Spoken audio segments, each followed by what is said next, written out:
প্রেমের ধূলিঝড় ষষ্ঠ পর্ব। বেশ কয়েক ঘন্টা সময় নিয়ে তুহিনা বেগমের অভিমান গলাতে সক্ষম হলো তুহিন।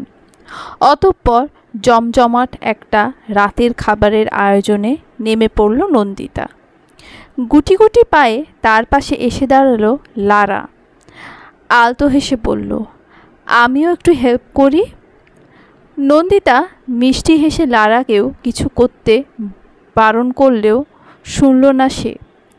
কিচেনের এদিক ওদিক তাকিয়ে কিছু খুঁজতে খুঁজতে বলল, আমি ডেজার্ট অনেক ভালো বানাই, এটাই না হয় করতে দাও একটু। নন্দিতা আর কথা বাড়ালো না। এই সংসার যতটুকু তার ততটুকু লারারও, তাই শখ করে কিছু করতে চাইলে তাকে না করা উচিত হবে না। কাজ করতে করতে লারা নন্দিতার দিকে তাকিয়ে আচমকা বলে উঠল, তুমি কিন্তু বেশ সুন্দরী, পিকচারের চেয়েও সামনাসামনি বেশি সুন্দরী। লাজুক হেসে নন্দিতা সে কথার প্রতিবাদ করে বলে ওঠে, কি যে বলো না তুমি, আমি তো শুধু তোমাকেই দেখছি। কি সুন্দর গায়ের রং, চোখ মুখের গড়ন, সব কিছু যেন পারফেক্ট। আমাদের দেশের মানুষ এশিয়ান স্কিন টোন অনেক বেশি পছন্দ করে জানো। তোমাদের মধ্যে একটা ন্যাচারাল ব্যাপার থাকে, আমাদের সবাই তো প্রায় একই রকম, অথচ এখানে কত ধরনের স্কিন টোন দেখতে পাওয়া যায়। লারার এত কথা একসঙ্গে খুব কমই বলে, অল্পভাষী হওয়ায় খুব বেশি কথা বলার অভ্যেস নেই তার। তবুও সমবয়সী একজনকে পেয়ে আজ যেন অনেক কথা বেরিয়ে আসছে তার।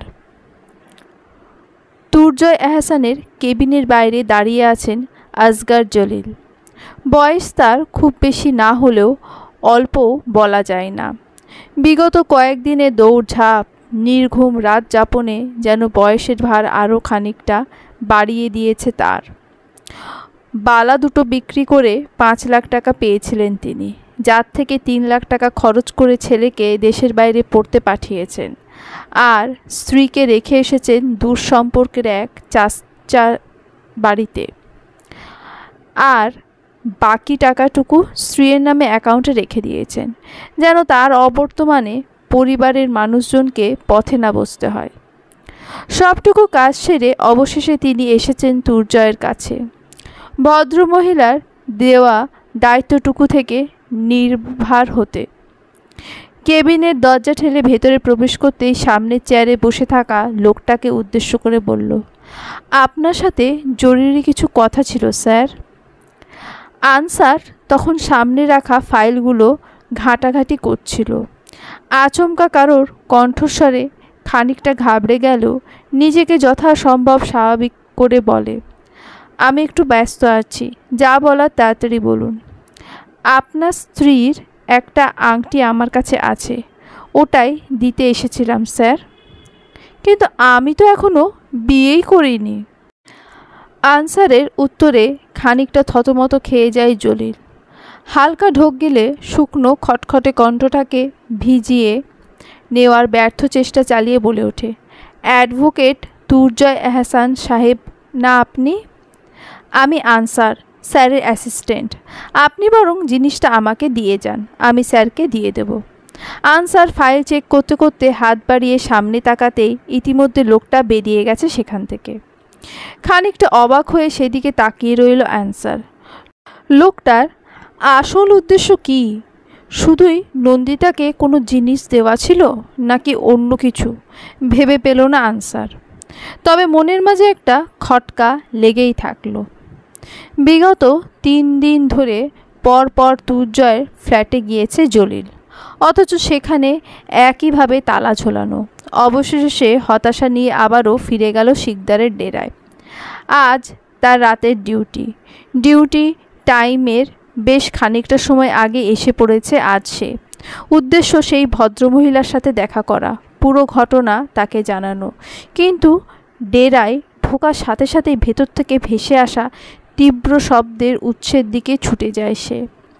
ভদ্রমহিলাকে কারেন্টের শক দেওয়া হচ্ছে, বিধ্বস্ত অবস্থা তার। তবুও তারই ফাঁকে হাঁপিয়ে হাঁপিয়ে বলছেন তিনি, আমাকে জানে মেরে ফেলার ক্ষমতা তোর নেই। তোর কলিজা এখনও এতটা সাহস জুগিয়ে উঠতে পারেনি। কমিশনার নওশের শেখের স্ত্রী আমি। বাঘের সাথে ঘর একমাত্র বাঘিনীই করতে পারে। এটুকু এখনও বুঝলি না? মুখোশধারী অজ্ঞাত লোকটা তার জন্য বরাদ্দকৃত চেয়ারে শরীর এলিয়ে পায়ের উপর পা তুলে বসল।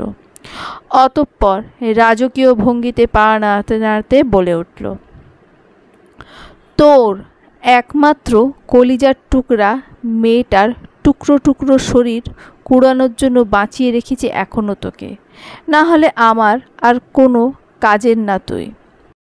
ভদ্রমহিলা হো হো করে হেসে উঠে খানিকটা উচ্চস্বরে বলল, যেটার জন্য আমাদের মারলি সেটা না নিয়েই ছেড়ে দিবি? ডকুমেন্টারিটা লাগবে না?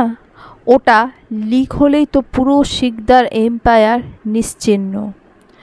লোকটা চালচলন এবার স্পষ্ট রাগের আভাস লক্ষ্য করা গেল। ডান হাত মুষ্টিবদ্ধ করে চেয়ারের হাতলে মারল। অতঃপর রাগান্বিত কণ্ঠে বলে উঠল, মেয়ে জামাই শ্বশুরবাড়িতে বেড়াতে গেছে, রাতারাতি গোটা বাড়িতে আগুন লেগে গেলে ব্যাপারটা কেমন হয়? শিকদারের সব শত্রু একসাথে শেষ। আগুন কেন? ও বাড়ির আশেপাশে একটা চিঙ্গারিও তুর্জয় এহসানের অনুমতি ছাড়া ঢোকার সাহস দেখাতে পারবে না। নৌরিনের কথা শুনে উচ্চশব্দে হেসে ওঠে মুখোশধারী লোকটা। সাথে সাথেই মুখের ওপর থেকে মাস্কটা সরিয়ে তুখর দৃষ্টিতে তাকায় সামনের লোহার চেয়ারে বসে থাকা নওরিনের দিকে। ধীর কণ্ঠে বলে, এবার ঢুকতে দেবে? নওরিন আঁতকে ওঠে, অবিশ্বাস্য কণ্ঠে বলে ওঠে, তুমি? আনসার হাসতে হাসতে আগের মতো আয়েশি ভঙ্গিতে বসে পড়ে চেয়ারে। আসগার জলিল ডেরা থেকে বেরিয়ে পড়েছে বেশ কিছুক্ষণ আগেই। এখান থেকে তুর্জয়ের বাড়ি রাস্তা প্রায় ঘন্টা খানেকের পথ। এই অল্প সময়ে গিয়ে আবার ফিরে আসা বেশ কষ্টকর। তাই ডিউটিরত গার্ডের পকেটে কিছু টাকা গুঁজে দিয়ে কান্না ভেজা কণ্ঠে বলে উঠল, ছেলেটার আমার বড্ড অসুখ রে মতিন।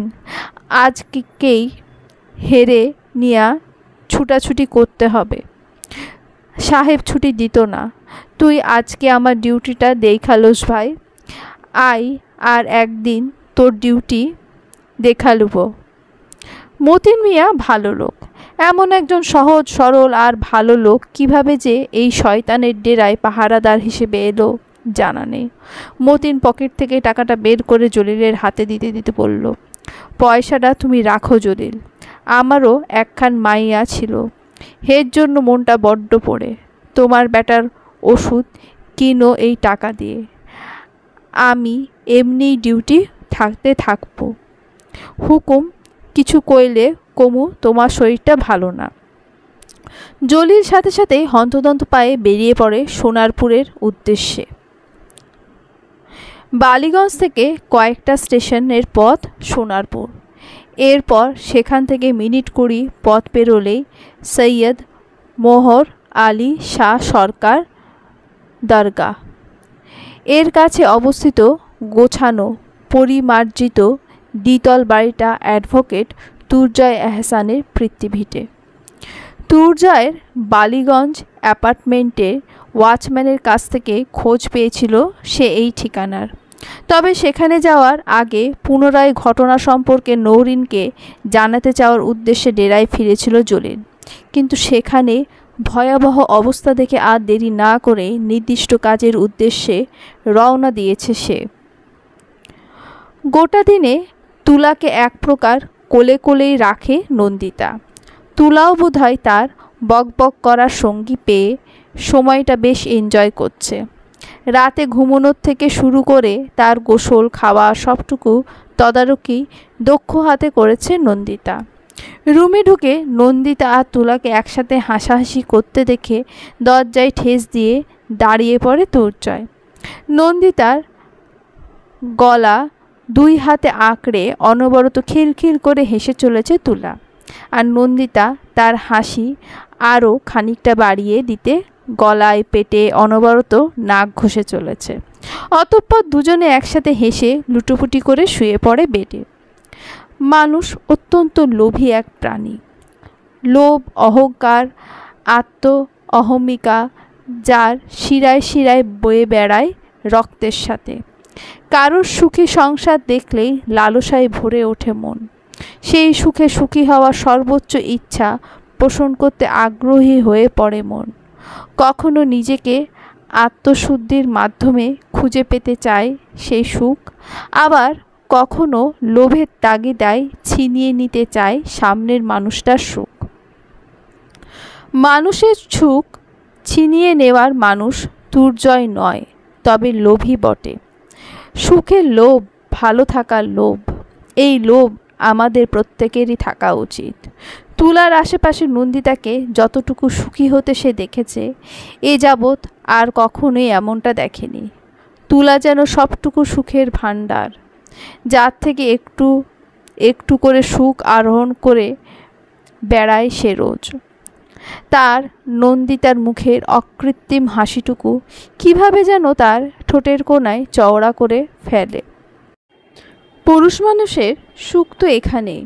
প্রিয়জনের সুখে সুখী অনুভব না করতে পারলে এ আর কেমন পুরুষ মানুষ।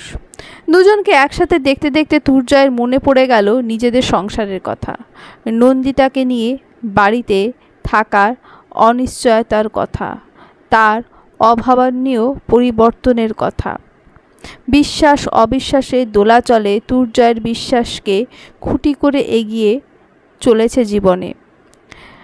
ভালোবাসার মতো ঠুনকো জিনিসে আজকাল তার দৃঢ় বিশ্বাস জন্মেছে। এই বিশ্বাস যদি তার বোকামি হয়, তবে বোকামিতেই শেষ হোক সে। তবুও জিতে যাক ভালোবাসা। মৃত্যুর শিয়রে দাঁড়িয়ে আধো আধো কণ্ঠে সে বলুক, ভালোবাসা জিতে গেল, জিতে গেলাম আমিও, অথচ আমাকে হারাতে গিয়ে সব কিছু হারালে তুমিও।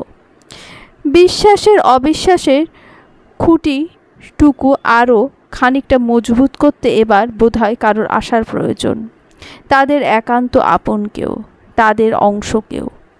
ভাবনায় বিভোর দুর্জয় ওয়াশরুমে ঢুকে বেশ জোরালোভাবেই স্লিপ খেল। শব্দ পেয়ে ছুটে এলো নন্দিতা আর তুলা দুজনে। তুলাকে গোসল করাতে করাতে দুষ্টুমিতে এলোমেলোভাবে সব সাবান পানি ছিটিয়েছিল সে, অথচ সেই কথা বেমালুম ভুলে গিয়ে দুপুর থেকে এখন বিকেল, আর সেই সাবান পানিতেই অসাবধানে বাজেভাবে স্লিপ করেছে দুর্জয়। ব্যথাতুর দুর্জয়কে দেখে ফিক করে হেসে দেয় তুলা। ব্যাপারটাতে সে যেন ভারী মজা পেয়েছে। পাবে নাই বা কেন, যে লোকটা তার প্রিটি আন্টিকে ব্যথা দেয় এত বাজেভাবে, তাকে ব্যথা পেতে দেখে তো আনন্দ হওয়ারই কথা তার। হাসবে না করেও নন্দিতাও শব্দ করে হেসে উঠল তুলার সঙ্গে। দুর্জয় রাগী দৃষ্টিতে নন্দিতার দিকে তাকালো। কিছুক্ষণের জন্য নিজেকে নিয়ন্ত্রণ করল নন্দিতা, অতঃপর আবারও শব্দ করে হেসে ফেলল। সন্ধ্যা ঘনিয়েছে আকাশে। ঘনীভূত মেঘের ফাঁক ফোকর দিয়ে উঁকি দিচ্ছে চাঁদের আবছা আলো। কোমরে বেশ ব্যথা পেয়েছে দুর্জয়। ঘটনা শোনার পর লারা বেশ দুঃখী মুখে ক্ষমা চেয়েছে বেশ কয়েকবার। যাওয়ার সময় সাথে করে নিয়ে গেছে তুলাকে। দুর্জয় হাসি মুখে ব্যাপারটা মেনে নিলেও মানতে পারছে না নন্দিতা।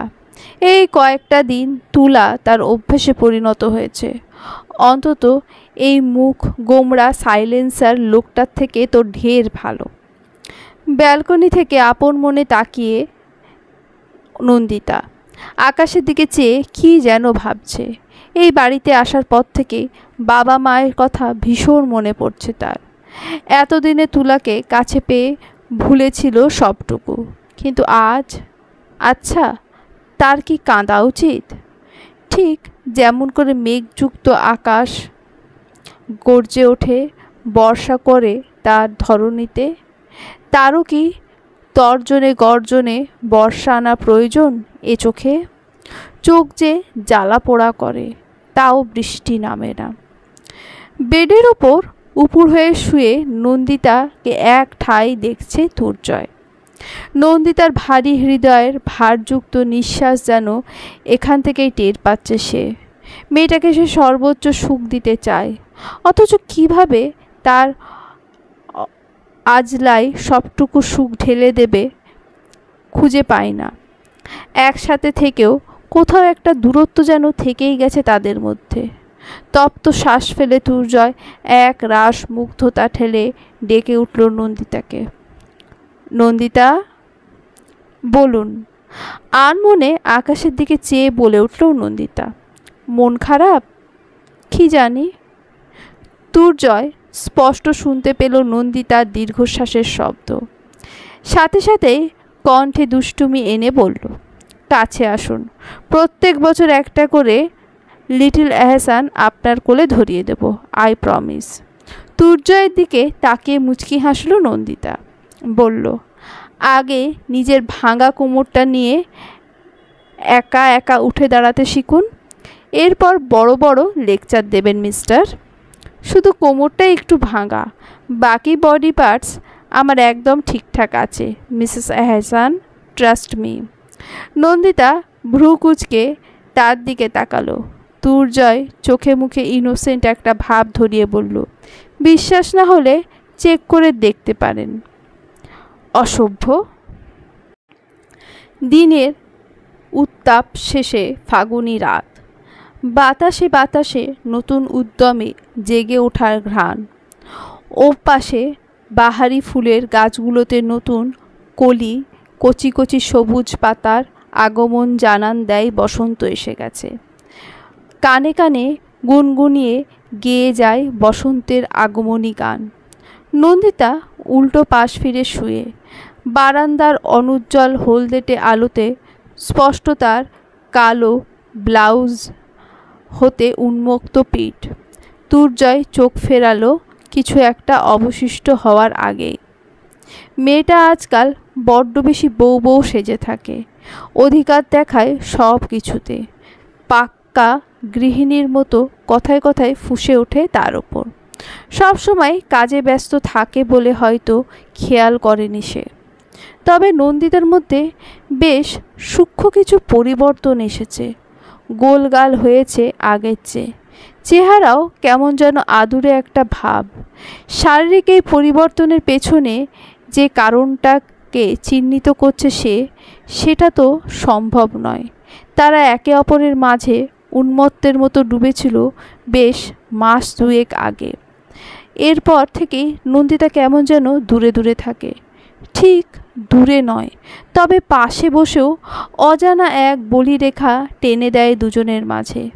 কেমন যেন সতর্ক সতর্ক ভাব তার মধ্যে।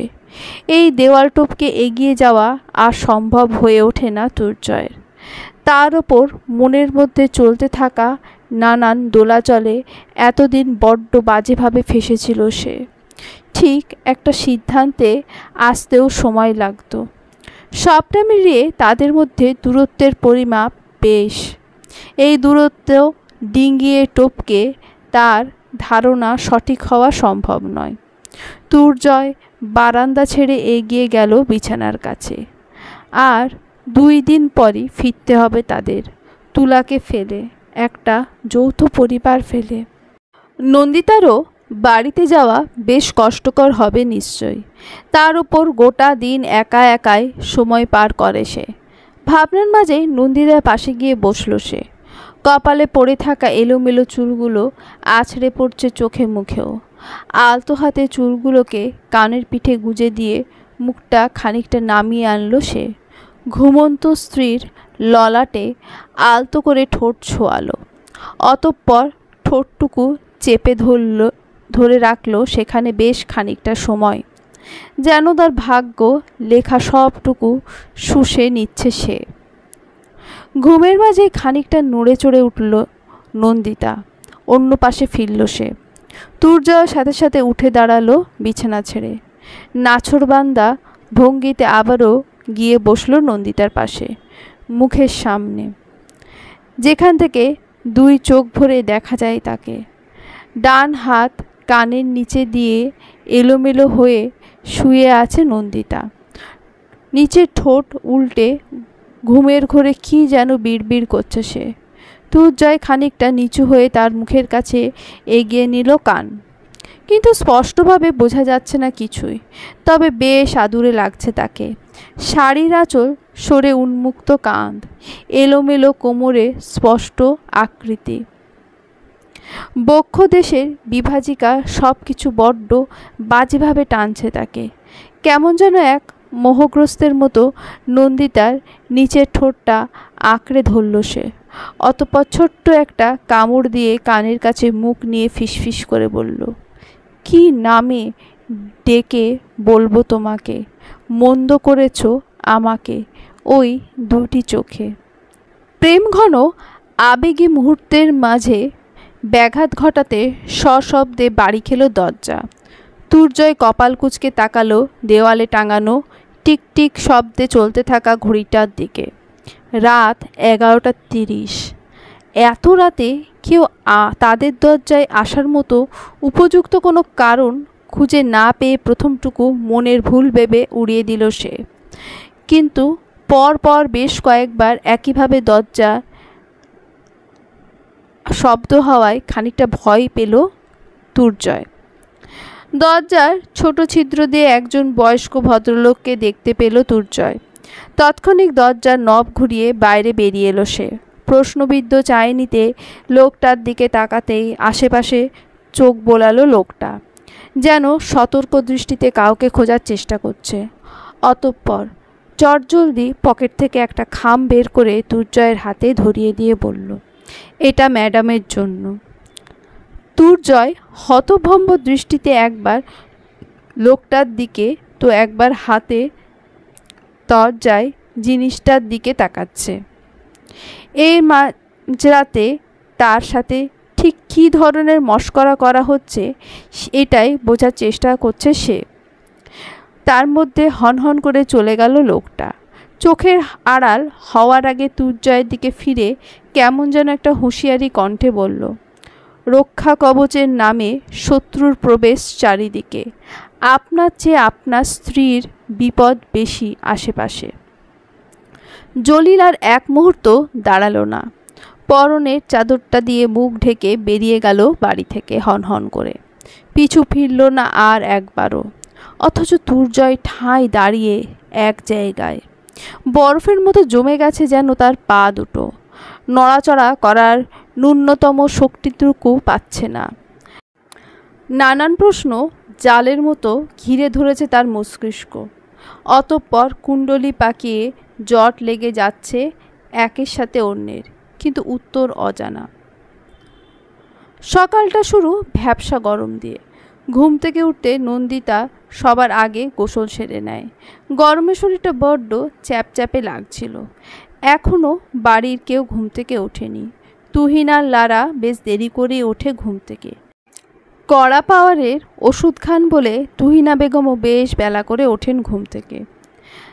কাজ কাম থেকে বিরতি বলে দুর্জয়ও সকাল সকাল ওঠার তাড়া দেখায় না আর। বালিশ আঁকড়ে শুয়ে থাকে বেলা 12টা পর্যন্ত। আপাতত গোটা ঘরে সে একাই জেগে।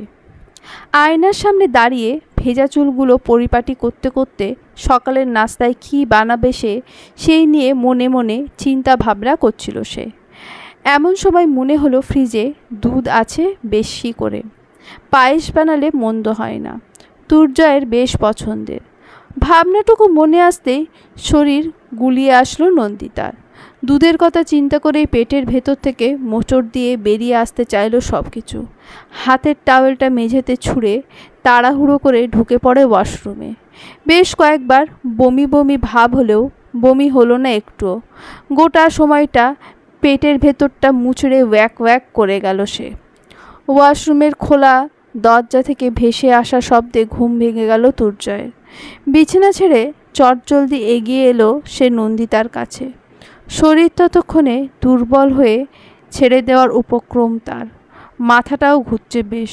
নন্দিতাকে এক হাতে আগলে আলতো করে বুকের সাথে চেপে ধরল দুর্জয়। অতঃপর অন্য হাতে তার মাথায়, পিঠে, পেটে আলতো করে হাত বোলাতে বোলাতে চিন্তিত ভঙ্গিতে বলল, ঠিক আছো তুমি? শরীর কি বেশি খারাপ লাগছে? ডাকলে না কেন আমাকে? ইস, চোখ মুখের কী অবস্থা। দুর্জয়কে এভাবে অস্থির হতে দেখে দুর্বল শরীর নিয়ে হেসে দিল নন্দিতা। কেমন যেন এক দুর্বল বিশ্বাসগ্রস্ত কণ্ঠে বলল, এটুকুতেই এভাবে অস্থির হচ্ছ? আমি না থাকলে কি করবে তখন? ধরো কোনো একদিন ঘুম থেকে তুমি ওঠার আগেই আমি একেবারের জন্য ঘুমিয়ে পড়লাম। নন্দিতাকে মাঝপথেই থামিয়ে দিয়ে তীব্র এক ধমক দেয় দুর্জয়। অতঃপর তাকে বুকের সাথে আরও খানিকটা লেপ্টে ধরে বেসিন থেকে পানি নিয়ে চোখে মুখে ছিটিয়ে দেয় নন্দিতা। ঘাড়ের চুলগুলো সরিয়ে হাত ভিজিয়ে ঠান্ডা পানি ছিটা দেয় সেখানেও। অতঃপর কোলে তুলে তাকে নিয়ে আসে ঘরের মধ্যে। বিছানার ওপর বসিয়ে আলমারি থেকে একটা শুকনো তোয়ালে এনে চোখ মুখ ঘাড় মুছিয়ে দিতে দিতে গম্ভীর কণ্ঠে বলে ওঠে, এই ধরনের উল্টোপাল্টা কথা যেন আমি দ্বিতীয়বার না শুনি তোমার মুখে। না হলে আমার থেকে খারাপ আর কেউ হবে না। আপনার চেয়ে খারাপ আর কাউকে এখনও দেখিনি। নন্দিতা সোজাসাপটা জবাবে ভ্রু কুঁচকে তার দিকে তাকালো দুর্জয়। অতঃপর ঠোঁটের কোণে মৃদু হাসি টেনে বলল, আপনি কি আমার বেড পারফরমেন্সের কথা বলছেন? অন্ধকার ঘরে আপনাকে কাছে পেয়ে কতটা ব্যাডলি আদর করি, ইজ দ্যাট? বুক কাঁপছে নন্দিতার, হাত পা কেঁপে উঠছে থরথর করে, পুরো শরীর জুড়ে ভর করছে অভাবনীয় এক অস্থিরতা। দুর্জয়কে কী জবাব দেবে সে? সেই সকাল থেকে ডাক্তারের কাছে নিয়ে যাওয়ার জন্য ধরপাকড় করছে সে, অথচ সে বাচ্চাদের মতো জেদ করে বসে আছে পাশের ঘরে। দরজাটা পর্যন্ত লাগিয়ে দিয়েছে ভেতর থেকে, গো ধরে বসে আছে ভেতরে, ডাক্তারের কাছে যাবে না কোনো মতে। নন্দিতার এমন অযাচিত পাগলামির কোনো কারণ খুঁজে পাচ্ছে না দুর্জয়। রীতিমতো বিরক্ত হয়ে সে শেষবারের মতো হুঁশিয়ারি দিয়ে নন্দিতাকে বলে ওঠে, এমন অসুস্থ শরীর নিয়ে হয় ডাক্তারের কাছে যাবে, আর না হয় আর এক মুহূর্ত এই বাড়িতে থাকবো না, আমি একাই ফিরে যাব। আচমকায় নন্দিতার কান্না পেল ভীষণ। এই প্রথমবারের মতো দুর্জয় বেশ রুড আচরণ করল তার সাথে। পারিবারিকভাবে বিয়ে হলেও এতখানি রুড সে আজ পর্যন্ত হয়নি। তবে মনে মনে তাচ্ছিল্যে হাসল বটেও। সে যে চায় এই সম্পর্কের মাঝে ফাঁক আসুক, ফাঁক ফোকর দিয়ে অশান্তির বীজ বপন হোক। এরপর শুষ্ক মাটিতে পানি খাবার খেয়ে সেই বীজ চারা গাছ থেকে এক পূর্ণাঙ্গ বৃক্ষ রূপ নিক, মুছে যাক সেই দুর্জয়ের মন মস্তিষ্ক থেকে। অথচ নারীর মন তার অন্য কারোর সাথে সহ্য করতে পারে না স্বামীকে। এ ভাগ যেন তার হৃদয়ের ভাগ, যার কোনো ভাগাভাগি নেই, নেই কোনো বাটোয়ারা। এ সবটুকু অধিকার, সবটুকু সত্তা শুধু তার। বাঙালি নারী বলে কথা। সবাইকে গ্যাস্ট্রিকের সমস্যা বলে বুঝ দিতে চাইলেও নন্দিতা বেশ টের পাচ্ছে এ কিসের সংকেত। রোগ তার শরীরে ছড়িয়ে পড়ছে রীতিমতো। তাই তো এবার ধীরে ধীরে প্রকাশ পাচ্ছে তার লক্ষণ। শরীর জুড়ে লক্ষণীয় অস্বাভাবিক পরিবর্তন তাকে আরও বেশ করে টের পাইয়ে দেয়। দুর্জয় এখন তার ধরা ছোঁয়ার বাইরে। চাইলেই আর কখনো দুর্জয়কে কাছে পাবে না সে। ওই মানুষটার বেপরোয়া ভালোবাসায় ডুব দিতে পারবে না। তার নির্লিপ্ত কথার মতো লাগামহীন উন্মত্ত বিচরণে শিহরিত হওয়া হবে না। সব কিছুর ঊর্ধ্বে দুর্জয়, এই পরিবার, এই গোটা দুনিয়ার থেকে বিদায় নেওয়ার দিন ঘনিয়ে আসছে তার। আচ্ছা, এরপর কি মানুষটা আবার নতুন করে সংসার করবে? তাকে বিশ্বাসঘাতক ভেবে নতুন কোনো নারীকে আলিঙ্গন করে বুকে জড়িয়ে নেবে? তার পেশিযুক্ত দুই বাহুর মাঝে আবদ্ধ করবে নতুন কাউকে? ওই একই ঘরে একই বিছানায় তারা? না, এর পরেরটুকু আর ভাবতে পারল না সে। শরীর জুড়ে তীব্র এক ঝাঁকুনি দিয়ে কণ্ঠনালী অবরুদ্ধ হলো। দুই হাতে মুখ ঢেকে আচমকায় কান্নায় ভেঙে পড়ল সে। এই সব ভাবনা তাকে পীড়া দিচ্ছে, বড্ড বেশি যন্ত্রণা দিচ্ছে তার মানব হৃদয়ে। অসহনীয় চিনচিনে ব্যথার ঢাক ঢোল পেটানোর মতো দাপিয়ে বেড়াচ্ছে তার শরীর জুড়ে। এই মানুষটার অস্তিত্ব জুড়ে সে নয়, অন্য কোনো নারী থাকবে, এই ভাবনাটুকুই পাগল করে দিচ্ছে তাকে। দরজার বাইরে থেকে হাউমাউ করে কান্নার স্বর ভেসে আসছে নন্দিতার। এতগুলো মাসে নন্দিতাকে এভাবে কখনো কাঁদতে দেখেনি দুর্জয়।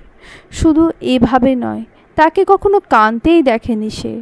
সর্বদা ভুবন ভোলানো হাসিতে লেপ্টে থাকা ঠোঁটের দুপাশে হালকা গর্ত সৃষ্টি হওয়া মুখী যেন অভ্যস্ত সে। তাই আজ তার এই উথাল পাথাল করা কান্নারা বুকের মাংসপেশি খামচে ধরছে তার। অস্থিরতায় মস্তিষ্ক শূন্য শূন্য ঠেকাচ্ছে। শুধু দুই হাতে দরজা ধাক্কাতে ধাক্কাতে অনুরোধের সুরে বলে ওঠে, আচ্ছা রেখে যাব না তোমাকে, এমন বাচ্চাদের মতো করছো কেন? দরজাটা খোলো অন্তত। ডাক্তারের কাছেও যাব না, শুধু আমাকে তোমার কাছে আসতে দাও, কান্না থামাও। তুহিনা বেগম সহ বাকিরা বেশ খানিকটা দূরেই দাঁড়িয়েছিলেন। সকাল সকাল এক প্রকার হই হুল্লোড়ের মাঝেই ঘুম ভেঙেছে তাদের। ঘটনার বিষয়বস্তু না বুঝলেও দুর্জয়ের মনের শক্ত খোলস ভেদ করে নন্দিতা যে সেখানে পাকাপোক্ত বাসা বেঁধেছে এর বেশ টের পেলেন সালমা বেগম। ঠোঁটে তাই তার ক্ষীণ হাসি লেপ্টে। বেশ খানিকটা সময় অতিবাহিত হতেই ভেতর থেকে দরজা লক খুলে দিল নন্দিতা। ফোলা ফোলা চোখ মুখ কান্নার ফলে লাল হয়ে আছে। কান্না এখনো থামেনি পুরোপুরি, তিত্তির করে কাঁপছে নাকের ডগা। ঠোঁট দুই একেবারে সাথে অন্যটার আবদ্ধ, দেখেই বোঝা যাচ্ছে ফুপিয়ে কান্না করছে কিছুক্ষণ আগে। ধীরে ধীরে নাক টানছে এখনো। দরজা খুলতেই যেন স্বস্তির নিঃশ্বাস নেয় দুর্জয়। দু হাতের আজলায় নন্দিতার মুখখানি ধরে কোমল কণ্ঠে বলে, আমাকে এমনিতেও ফিরতে হতো আজ, কেসের ডেট এগিয়ে আসছে। এই কেসটা কতটুকু জটিল আর কনফিডেন্সিয়াল সেটা একটু হলেও জানো তুমি। আগাম প্রস্তুতির জন্য আমার কয়েকটা দিন লাগবে। এখানে হেরে গেলে যে আমাকেও হারাতে হবে তোমায়। এটা শুধু একটা জটিল কেস না, আমার জীবন মরণেরও খেলা। আমি হেরে গেলে দুনিয়াও হারতে হবে আমাকে। তুমি চাইলে থেকে যেতে পারো, আমি পরে এসে নিয়ে যাব। শেষোক্ত কথাটা ইচ্ছাকৃতভাবেই প্রশ্ন করার ভঙ্গিমায় বলল দুর্জয়, কারণ সে মনে প্রাণে চায় নন্দিতা তার সাথে ফিরে যাক। শূন্য দেওয়ালের ঘরে প্রাণ ঢেলে দেওয়ার মানুষটাই যদি না থাকে, তবে যে এ শূন্যতা আরও বাড়বে খানিকটা। শূন্যতায় পূর্বে তার বুকও। এতখানি শূন্যতা নিয়ে সে লড়বে কিভাবে? যদি তার মতামত হিসেবে খানিকটা বললে নন্দিতা চুপচাপ মেনে নেয়, তাই তো কৌশলে প্রশ্ন হিসেবে ছুড়ে দিল তাকে। নন্দিতা কান্না আটকানোর চেষ্টা করতে করতে দাঁত দিয়ে কামড়ে ধরল তার নিচের পুরো ঠোঁট। অতঃপর মাথা নেড়ে না সূচক ভঙ্গিমায় বলল, যাব। বাইরে আজকে রোদের উত্তাপ খানিকটা কম। দুপুরের খাওয়া দাওয়ার শেষে ব্যাগ গুছিয়ে নিয়েছে নন্দিতা। সন্ধ্যার দিকে রওনা দেবে তারা। ঘণ্টা দেড়েকের পথ, তাই রাত হওয়ার আগেই পৌঁছে যাবে ঠিকমতো। খাওয়া দাওয়া শেষে দুর্জয় বেরিয়েছে কোনো এক কাজে। এই ফাঁকে সালমা বেগমের কাছ থেকে উপরতলার চাবিটা নিয়ে সেখানে যাওয়ার কথা ভাবে নন্দিতা। নন্দিতার বাবা মার মৃত্যুর পর উপরতলাটা আর ভাড়া দেননি তিনি। বোধহয় তাদের জিনিসপত্রগুলো নন্দিতাকে গুছিয়ে নেওয়ার কথা বলার সাহস পাননি তিনি। তাই তো না কখনো তারা আর উপরিতলায় গেছেন, আর না সেখানে জিনিসপত্র সরিয়ে অন্য কাউকে ভাড়া দিয়েছেন। এই পরিবারকে দেখলেই কৃতজ্ঞতায় নুইয়ে আসে সে। এই দুটো বয়স্ক মানুষকে এত ভালো কে হতে বলেছিল? তার মতো সদ্য অনাথ হওয়া মেয়েটাকে কি নির্দ্বিধায় নিজের ঘরে তুলে নিল, বেঁধে দিল পাকাপাকিভাবে নিজের পরিবারের সঙ্গে। অথচ তাদের পরিচয় ছিল অল্প দিনের। এই অল্প দিনের পরিচয়ে কতটুকু মায়া ভালোবাসা জন্মালে তবেই ছেলের বউ হিসেবে গ্রহণ করা যায় এমন একটা মেয়েকে, যার কিনা কেউ নেই দুনিয়াতে। তারা আগলে না নিলে আজ বোধহয় রাস্তায় রাস্তায় ঘোরা ছাড়া আর কোনো উপায় থাকতো না তার। অনেকগুলো মাসের অব্যবহৃত তালায় মোর্চা পড়েছে। খুলতে গিয়ে বেশ বেগ পেতে হলো নন্দিতাকে। অবশেষে দরজা খুলে ভেতরে ঢুকতেই ভ্যাপসা গরমে কেমন যেন দম বন্ধ হয়ে আসে তার। তাড়াহুড়ো করে ঘরের দরজা জানলাগুলো খুলে ঘরের লাইট ফ্যানগুলো চালিয়ে দেয়। 3 কামরার ঘরের 2টো বেডরুম আর একটা কিচেন, ডাইনিং রুম একসাথে। নিচতলার অর্ধেকটা জুড়ে রয়েছে এইটুকু, আর বাকিটুকু খোলা ছাদ। এই ছাদে আসার সিঁড়ি উঠে এসেছে নিচতলা দিয়ে। বাবা মায়ের ঘরে ঢুকে বেশ খানিকটা সময় থম মেরে বসে থাকলো নন্দিতা। একে একে মনে পড়ে গেল বাবা মায়ের সাথে কাটানো সময়গুলো। বাবার সাথে তার স্মৃতি বড্ড কম। গম্ভীর গোছের মানুষ, চেহারাও সর্বক্ষণ কেমন একটা রাগী রাগী ভাব স্পষ্ট। নন্দিতার সাথেও খুব বেশি কথা তিনি বলতেন না। বাড়িতেও আসা যাওয়া ছিল তার কম। পুলিশের কর্মকর্তারা বরাবরই বোধহয় এমন গম্ভীর গোছের মানুষ হয়। মায়ের কাছে শুনেছিল তার চাকরিটা আগে এমন ছিল না। নন্দিতা যখন বছর 10-এর কোনো এক জটিল কেসে নিজেকে জড়িয়ে ফেলেন তিনি। এর কয়েক বছর পর থেকে 1 বছরের বেশি কোনো জায়গায় স্থায়ী হননি। ট্রান্সফার নিয়ে চলে যেতেন অন্য জায়গায়। এর কারণ অবশ্য মা তাকে কখনো বলেনি। কোনো এক নির্দিষ্ট কারণে আর 5টা বাবার মতো লোক সমাজে তাকে কখনো নিজের মেয়ে পরিচয় দেননি তিনি। সব কিছু কেমন যেন এড়িয়ে চলতেন। চলবে।